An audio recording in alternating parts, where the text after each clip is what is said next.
అందరికీ నమస్కారం. ఎలా ఉన్నారు? ఈరోజైతే గ్రహణం కదండీ! సో, గ్రహణం వచ్చే టైంలోని మా ఇంట్లోని ఒక సెంటిమెంట్ ఉంది. లైక్ అందరూ ఇది యూజ్ చేసి ఫాలో అవుతారనుకుంటున్నాను. ఇది దర్భగడ్డి అనమాట. ఈ గ్రాస్‌ని మనం బిఫోర్ గ్రహణం అది వెయ్యాలి. అంటే ఫుడ్ ఐటెమ్స్ ఉంటాయి కదా! వాటర్ గానీ, ఇంకా అన్ని ఐటెమ్స్ ఉంటాయి కదా! ఐటెమ్స్‌లో అన్నీ ఇవి పీసెస్ కట్ చేసుకొని వెయ్యాలనమాట.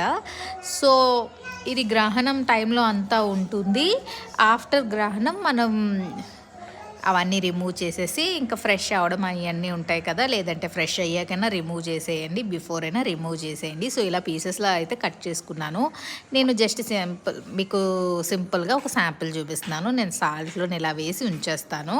అంతా కంప్లీట్ అయిపోయాక నెక్స్ట్ డే మార్నింగ్ రిమూవ్ చేసేస్తాననమాట. సో, ఇలాంటి సెంటిమెంట్స్ కొన్ని ఇంట్లో ఉంటాయి. అది చిన్నప్పటి నుంచి మన పేరెంట్స్ ఫాలో అవుతారు అండ్ మనం కూడా ఫాలో అవుతున్నాం. సో, కొంతమందికి ఇష్టం ఉండొచ్చు, లేకపోవచ్చు. బట్ ఇది కొంచెం సెంటిమెంట్ ఉన్న వాళ్ళని మనం వాళ్ళకి కూడా సపోర్ట్ చేస్తూ ఉండాలి. సో, ఇదైతే నేను ఫాలో అవుతాను. మీరు కూడా ఫాలో అయితే కామెంట్ చేసేయండి. Thanks for watching. Take care. Bye.